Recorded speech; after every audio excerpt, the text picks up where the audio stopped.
तो ज़रा बात वक्फ कानून के खिलाफ एहतजाजी मुजाहिरे की भी बात करें। और मुल्क के मुख्तलिफ रियासतों के अंदर एहतजाजी मुजाहिरों का सिलसिला जारी है, पुरअमन एहतजाजी मुजाहिरे हो रहे हैं। और इस बीच दारुस्सलाम हैदराबाद में भी एक अहम तरीन इजलास मुनक्किद हुआ है और दारुस्सलाम हैदराबाद के अंदर भी वक्फ कानून के खिलाफ एहतजाजी मुजाहिरा हुआ, एहतजाजी धरना हुआ, जो पुरअमन तौर पर इख्तिताम पजीर भी हुआ है। इस बीच इत्तलात और खबर यह है कि वक्फ कानून के खिलाफ पूरे मुल्क के अंदर पुरअमन एहतजाजों का सिलसिला जारी रहेगा। All India Muslim personal law board के इश्तराक से दारुस्सलाम हैदराबाद के अंदर यानी असदुद्दीन ओवैसी के मरकजी हेडक्वार्टर पर यह इजलास हुआ है, जिसकी तस्वीरें आपकी टीवी चैनल पर हैं। और रात देर गए वहाँ पर मुख्तलिफ लीडरों की तरफ से अपनी अपनी बात तो ज़रूर रखी गई, ताहम इस बात पर जोर दिया गया कि जो कानून रखा गया है, जिसे वक्फ कानून नया तरमीमी कानून कहा गया है, इस पर शिया लीडर्स और सुन्नी लीडर्स एक साथ एक ही मंच पर दिखे और कहा कि यह मुदाखलत फिर दीन है और इसे किसी भी कीमत पर मंजूर नहीं किया जाएगा। ताहम एहतजाज पुरअमन होगा और ये पुरअमन एहतजाज की बात जो है वो दिखाई है किसानों ने, जब उन्होंने एक पुरअज़म होते हुए एहतजाज करते हुए हुकूमत पर यह जोर दिया कि कानून वापस ले, और बिलाखिर कानून में तरमीम करके हुकूमत को कानून वापस भी लेना पड़ा है। इस बीच खबर ये कि all India Muslim personal law board के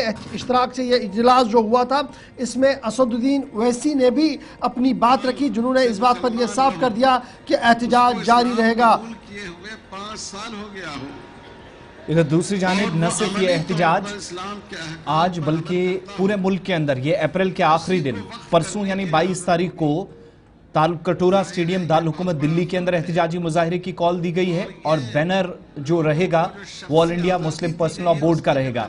26 तारीख को कोलकाता मगरबी बंगाल के अंदर एक बड़ा एहतजाज जिसकी कॉल दे दी गई है और उसके बाद मई के महीने में भी इशफाक एहतजाजी मुजाहिरे होंगे। यानी कैलेंडर जो ऑलरेडी मुस्लिम पर्सनल लॉ बोर्ड कह रहे थे कि हम कैलेंडर के हिसाब से चलेंगे और हम बताएंगे कहां कहां पर जमा होना है, कैसे एहतजाज करना है, वो कैलेंडर दोबारा कल दारुस्सलाम से भी जारी कर दिया गया है। इसमें हिंदुओं और मुसलमानों के दरमियान अभी ये कानून जो है, अभी अगर कोई कलेक्टर मुतवल्ली को बोलेगा कि तुम दरगाह में उर्स नहीं करना,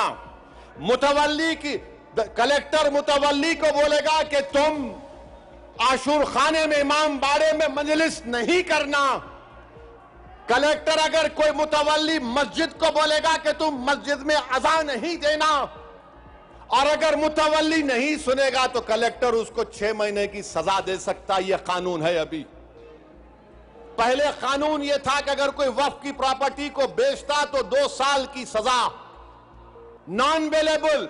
अब मोदी जी बोल रहे प्यारे मैं राजा हूं, तुम लूटो पेल ले लो, 6 महीने की सजा काट के आ जाओ, मैं हूं ना।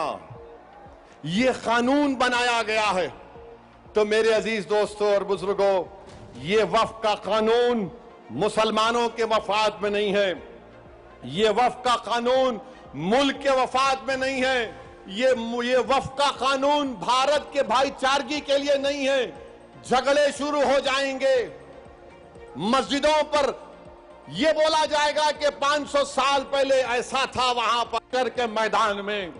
मेरे अजीज दोस्तों और बुजुर्गों, हमको सिर्फ पुरअमन एहतजाज करना है ताकि हम आने वाली नस्लों को बता सकें कि 2025 में ऐसे भी नौजवान और बुजुर्ग और खवातीन थे जिन्होंने वक्त के फिरौन के सामने झुकने की तो बात तो छोड़ो, उन्होंने उसकी तकालीफ पर उफ भी नहीं कहा। हम जमहूरी तरीके से लड़ेंगे। हमारे किसान भाइयों ने हमको रास्ता बताया, कानून को वापस लेना पड़ेगा। जैसा कि मुस्लिम पर्सनल लॉ बोर्ड का नारा है, देश बचाओ, संविधान बचाओ, वक्फ बचाओ।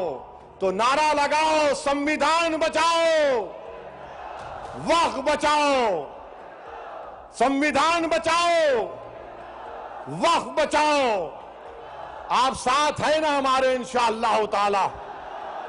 याद रखो, तुम साथ भी नहीं है तो हम हुसैन का परचम लेकर करबला में उतर जाएंगे, क्योंकि अगर तुम साथ होगे तो यजीद को मालूम हो जाएगा कि ये हुसैन के गुलाम हैं, ये ताकत को देखकर झुकने वाले नहीं हैं। तो मेरे अजीज दोस्तों और बुजुर्गों, पुरअमन तरीके से अपने अपने घर को रवाना होइए।